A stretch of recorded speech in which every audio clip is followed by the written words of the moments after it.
Kufuatia vuguvugu la maandamano ya tarehe 7 mwezi wa 7 ambayo yamekuwa yakitangazwa katika mitandao ya kijamii na wanaharakati mbalimbali, huku tukiona baadhi ya wanachama na viongozi wa Chama cha Demokrasia na Maendeleo Chadema wakiwa wanasisitiza kwamba tarehe hiyo kutakuwepo na maandamano makubwa ya kuweza kumdai Mheshimiwa Tundu Antipas Lissu kwamba aweze kuachiwa huru, kwa sababu kesi alionayo wanaona kwamba ni kesi ya kisiasa. Sasa mtazamaji na mfuatiliaji wetu, Kigogo 2014 amekuja na kuandika mambo yafuatayo kuhusu Chama cha Demokrasia na Maendeleo Chadema, kwamba maandamano ni silaha ya watu walioshindwa siasa na wasiokuwa na sera. Sasa baada ya kuwa ameandika hivyo, akaja kuelezea ni kwa nini amesema kwamba maandamano ni silaha ya watu walioshindwa siasa na wasiokuwa na sera. Akasema kwamba siasa za harakati na vurugu zitokanazo na maandamano ni mbinu inayotumika sana na watu walioshindwa kufanya siasa, ni mbinu inayotumika na wanasiasa ambao wameshindwa kufanya siasa kwenye majukwaa. Chadema kama chama kina miaka zaidi ya 30, lakini siku zote kimekuwa hakina sera mbadala ya kuwaambia Watanzania zaidi ya kuhubiri vurugu na maandamano, na wakikaribia kabisa kuweza kudhubutu kufanya mapinduzi, kwa kuwa hawawezi kushinda uchaguzi wowote ndani ya nchi hii. Hayo sio maneno yangu, ni maneno ya Kigogo 2014. Sasa akaendelea kusema kwamba Chadema kama chama cha wanachama 400,000 nchi nzima, na huu ndio ukweli, lakini kelele wanazopiga utadhani wanaungwa mkono na watu milioni 50 wa Tanzania. Yaani kelele ni nyingi sana kuliko idadi ya wanachama walionao. Wanajua kabisa hawana uwezo wa kushinikiza katiba mpya kwa nguvu, na wanajua kabisa hivyo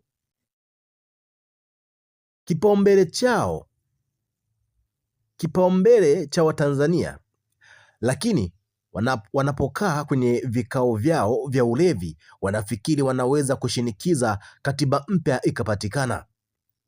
Mchakato wa katiba mpya unajulikana, na kwa mifumo ya Tanzania lazima sheria zote zitungwe na bunge liwemo la katiba mpya. Jiulize, wanapayuka kutaka katiba mpya huku bungeni wana wabunge wangapi? Yaani chama hakina wabunge alafu kinataka katiba mpya itakayokwenda kupitishwa bungeni kuwa sheria, na bunge limejaa watu wa CCM. Hawa wana akili vichwani au wanafikiri katiba inapitishwa kirabuni wakiwa wanakunywa mbege? Kigogo akaendelea kusema kwamba Chadema wanasema kwamba wataitisha maandamano nchi nzima. Maandamano ya nini na wapi? Yaani watu waache kufanya kazi zao na shughuli zao za ujenzi wa taifa, wahangaike na mambo ya maandamano kwa kuwa watakula maandamano? Yaani watu waache kwenda kwenye biashara zao, mashuleni na mambo mengine, wawe bize kuandamana? Hayo ni maswali anayauliza Kigogo. Lakini akaenda kusema kwamba shida ya Chadema imejaa watu elders, yaani wazururaji, na hawana kazi za kuweza kufanya. Yaani siasa ndiyo kazi yao na ya kujikimu kimaisha. Ndio maana sasa muda wote wanawaza kuandamana kwa kuwa hawana kazi zaidi za kufanya. Hapa akaenda kumgusa moja kwa moja makamu mwenyekiti wa Chama cha Demokrasia na Maendeleo Chadema Bwana John Heche. Akasema kwamba Heche aka Domokaya huwa ni mlopokaji mzuri sana, lakini ni muoga wa kukaa jela na polisi kuliko kunguru. Huyu aliwekwa ndani kule Mwanza, alilia usiku mzima akiwa rumande, anasema anashindwa kupumua. Alihamishwa, alihamasisha vurugu kabla ya uchaguzi, na alipoanza kutafutwa akakimbilia India kumpeleka mama yake, tena kwa msaada wa mtu wa CCM, na alikuwepo nchini wakati wa vurugu. Lakini katika jambo hili la kutuambia kwamba John Heche alikimbia mnamo tarehe 29 mwezi wa 10 mwaka 2025, hili mimi napingana na Kigogo, kwa sababu wote wa Tanzania tunajua kwamba John Heche alikamatwa na jeshi la polisi lilitoa taarifa kwamba John Heche anakamatwa katika kituo cha polisi kule Mtumba jijini Dodoma, na alikuja kuachiliwa baada ya uchaguzi kumalizika. Sasa sijajua ni kitu gani hapa anakiongelea bwana Kigogo, kwamba John Heche alihamasisha vurugu. Baada ya kuhamasisha vurugu akakimbilia India kumpeleka mama yake. Sasa hatujajua ni John Heche yupi, labda kuna John Heche wawili ambao sisi wengine hatumjui, lakini sisi tunayemjua John Heche, makamu mwenyekiti wa Chama cha Demokrasia na Maendeleo Chadema, mnamo tarehe 29 mwezi wa 10 mwaka 2025, katika yale maandamano ambayo yaliibua majanga makubwa hapa nchini Tanzania na kusababisha mauaji ya watu wengi. Tunajua John Heche alikuwa kituo cha polisi pale Mtumba jijini Dodoma.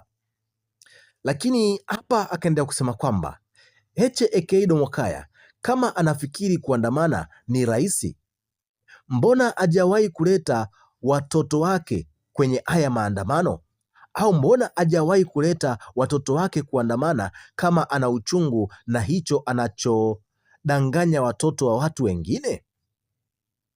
Huyo ni Kigogo na fikra zake ambazo ameweza kuzitoa kuhusiana na John Heche. Sasa hapa ukiangalia kwa undani zaidi unaona kwamba huyu bwana Kigogo anaweza kawa ana chuki binafsi na bwana John Heche, kwa sababu vitu vyote anavyoviongea kuhusiana na John Heche ni vitu ambavyo vinaonekana kabisa vinaenda personal kuliko kuweza kujenga hoja ya kuweza kumuhusisha John Heche na vurugu zilizokutokea mnamo tarehe 29 mwezi wa 10 mwaka 2025. Lakini akaendelea kusema kwamba Chadema wanaishi mwaka wa 2000 wakati wako mwaka 2026. Chadema wanashindwa kujua kuwa wao sio chama kikuu cha upinzani wakati hawana mbunge wala diwani hata mmoja huko bungeni. Ukuu unakuja kwa vigezo na sio kwa kelele za majukwaani na mitandaoni. Nyie sio chama kikuu na hamna huo ukuu, ndio maana mnazurura na makapu kuweza kuomba michango hata ya kuweza kuweka mafuta kwenye magari. Sasa nyie ni chama kikuu cha wapi au mna ukuu gani? Hayo ni maneno ya Kigogo kama ambavyo unaweza kuyasikia. Sasa ni wewe mtazamaji na mfuatiliaji wetu kuchambua na kujua na kuweza kuelewa kwamba huyu Kigogo wa sasa sio yule Kigogo wa mwaka 2014 na kuanzia miaka 14 mpaka 2020 wakati wa kipindi cha John Pombe Magufuli. Huyu Kigogo wa sasa ana tofauti na Zubeda. Lakini twende moja kwa moja, Kigogo yeye anaendelea kusema kwamba nyie underdogs na mnashindwa kukubali ukweli huu, ndio maana mnatishia tusiposikilizwa tutafanya hivi mara vile. Msiposikilizwa nyie ni nani kwanza? Alafu toka lini mmekuwa na jukumu la kuwawakilisha Watanzania? Nani kawapa hizo kazi? Yaani nyie semeni watu wenu 400,000 lakini hakuna Mtanzania aliyewatuma kumwakilisha na mkome kujitia huo uwakilishi. Sasa kwa mimi ninavyoona Kigogo kwa sasa hivi anavyoandika, yani anavyoandika hizi makala zake katika mtandao wa X, ni kama vile anaweka michambo. Sasa sio Kigogo yule ambayo tulikuwa tumemzoea, Kigogo wa kuandika fakti. Huyu Kigogo wa sasa ni yule Kigogo ambaye amegeukia kwenye kuandika habari za udaku kuliko kuandika habari ambazo zina fakti. Akaendelea kusema kwamba haya mambo yenu ya kuandamana amjaanza leo, mlishagombea mpaka kwenye mvua kwenye siasa zenu hizi za utapeli, mlifika wapi? Yaani nyie ni kundi la wasaka fursa, ndiyo maana muda mwingi mlokaa kwenye siasa mmeutumia kujiendeleza kimaisha nyie, kuliko mnachodanganya watu mnawapigania na kuwafanyia, na bado mnaendelea kuwakamua wafuasi wenu hao nyumbu 400,000 na magumashi yenu ya tone tone na bla bla. Si mnataka maandamano nchi nzima? Haya, tunangoja Heche na Mnyika watu watangulize wake zao na watoto zao mbele kwenye hayo maandamano ya kudai katiba. Hatutaki kusikia mambo ya kukimbilia Msimbazi Central na kujifungia kanisani kwa kukwepa polisi, na hatutaki kusikia mambo ya Domokaya ya kusema kwamba anashindwa kupumua akiwa rumande. Mwisho wa kunukuu kile ambacho Kigogo 2014 ameweza kukisema kuhusiana na Chama cha Demokrasia na Maendeleo Chadema, na zile pointi ambazo ameweza kuzitoa kuhusiana na John Heche. Kwa mimi napingana na hiki ambacho anaweza kukisema huyu Kigogo 2014, kwa sababu yeye ametuambia na anataka kutuaminisha kwamba John Heche ndiye aliyehamasisha vurugu za tarehe 29 mwezi wa 10 mwaka 2025. Lakini Watanzania wote kwa ujumla tunajua kwamba kipindi vurugu zinatokea mpaka rais anaapishwa, John Heche alikuwa kituo cha polisi na alikuwa amefungwa. Sasa hatujajua Kigogo anatuongelea John Heche yupi. Kikubwa tuachie maoni yako na utuambie ni kipi ambacho unacho kutokana na hiki ambacho ameweza kukisema Kigogo 2014.